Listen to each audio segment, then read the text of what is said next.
Welcome everybody to the Court of Lawler, your jury, judge. I'm the whole system, honestly. I'm very biased in this. It's kind of unfair. Either way, we're going to be talking about something that's actually really exciting. It's the off-season for Rocket League, the RLCS championships, as we talked about in our top 10. Make sure you guys go check out that list if you haven't. It's come to an end. We're done. We are all done for the season, and that means all these teams are basically a melting pot of chaos. There is teams and players going from one team to another, and it's all over the place. It's really exciting, actually. A lot of people are theory crafting how we think and feel certain teams are going to go, and there's a couple that stand out to us. One in particular we're going to be focusing about today, and I'm going to talk to you guys about the history of it, pros, the cons, and then give you my verdict on whether I think it'll be good or whether it'll suck. Now, in the offseason, with everything going on, usually roster changes happen within their own region. North American players switch with North American teams. South America, OCE, SAM, all that kind of stuff, Europe, all stay within the region, but every once in a while, we do get an international transfer, and that has only happened twice.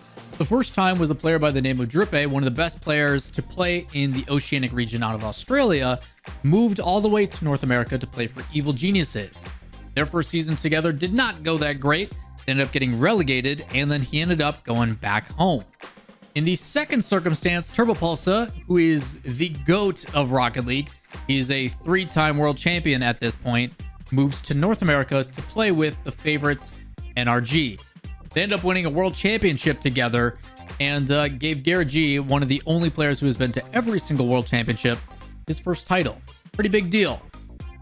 So we've seen complete antithesis of each other when it comes to the world championship. Failure of a season, relegated, go back home. You're a world champ, you stay here. It's pretty much how it's gone. But this time we are anteing up even more because for some reason Rocket League loves to continue to raise the bar, and South America's best team, True Neutral, AJG, Shad, and Razebull decided we want to also go play against the best of the best. The entire team, the best team in South America, is giving up their chances of a world championship bid, prize money. They won like $161,000 this past year. A lot of things to go and play against the best of best in North America. We're here because you're looking for the best of the best of the best, sir. Imagine if Chenbuk FC, South Korea's top-rated team in the current rankings, was to pack their bags and move so they could go play in the Premier League. Or the winner of the Swedish Hockey League was to go to Canada so they could compete in the NHL. How wild would that be? Because that's what's happening here. They're moving from South America region and completely going over to North America, to Mexico, just outside of like Playa del Carmen. It looks absolutely gorgeous. Kind of envious, honestly. Seems like a dream. And there's a lot of interest behind this topic because there is good and bad. So let's start with the good. This is a team that has the opportunity to play against some of the best in the world. We talk about the depth of different regions, and North America and Europe are leagues ahead of the other countries. Unfortunately for South America, they have maybe like 2 or 3 teams that are pretty competitive, but we've never seen, other than the first seed from South America, actually get wins at the international level.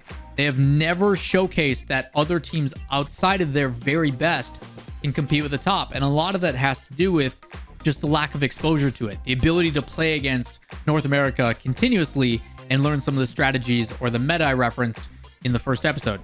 Now, that does lead to a lot of exciting things. North America usually has the most tournaments, the most opportunities, the best prize pools, the highest pay. There's a lot of benefits to a player of playing in North America because not only is that where the game is from and developed, it's also local to them. It makes it a lot easier to play with lower ping so they're not lagging.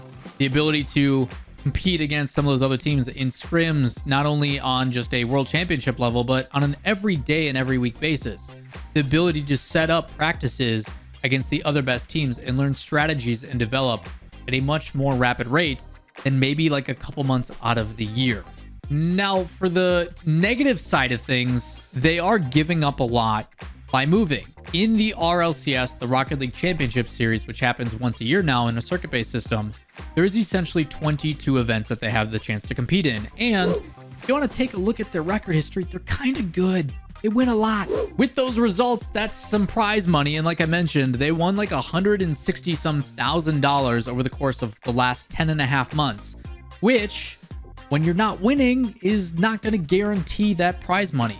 Without a doubt, many of us believe that they would have continued to been dominant in South America, and in North America, there's no guarantee. There's no guarantee that they are going to compete and be towards the top. There's no guarantee that they're even going to qualify for the RLCS. That's another huge risk. In the past, teams that perform towards the top automatically get a bid and reserve their spot for an extended period of time. And as they continue to perform well, they keep that spot.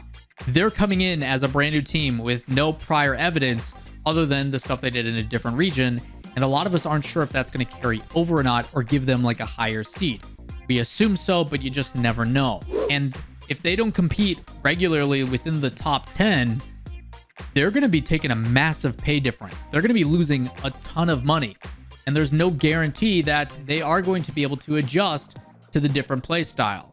And I say that because in the past, South America has always had a really rough time with defensive play. They play this no consequence, super confident, overconfident, if I'm going to say, play style that is in your face, go all the time. But North America teams played like that years ago. They've kind of figured out the tricks of the trade and have developed that meta to really determine, we can just punish you. We'll just outplay you. We're just better than you guys, and we don't care.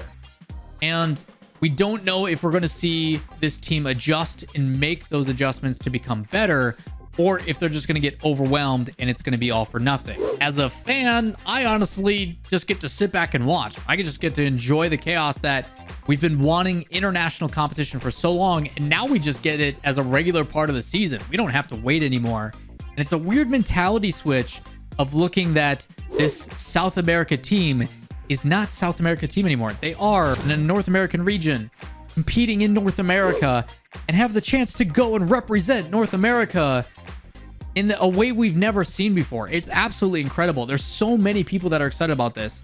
And me personally, I don't care what roster changes happen. We can see one of the best teams in the world completely disband and like go somewhere else. But this will be my #1 roster difference over the course of the entire offseason. I don't care what happens. Nothing will top this. So all that's out of the way. We've got all the details, the pros, the cons, the important stuff. So let's talk about the verdict. It's kind of straightforward for me to see this as anything but positive. You're talking the potential opportunities that could open up for this team versus the chance that they throw away all the success that they've already had. It is a massive risk, but the upside to it is it could mean fame and glory and a ton of positive things that what ifs no longer matter. South American teams don't normally get the limelight. They don't have the ability to compete on the main broadcast where there's potential hundreds of thousands of viewers concurrent every single event. With this, they get that opportunity. With this, they get the chance for the limelight, and it has my approval 1000%.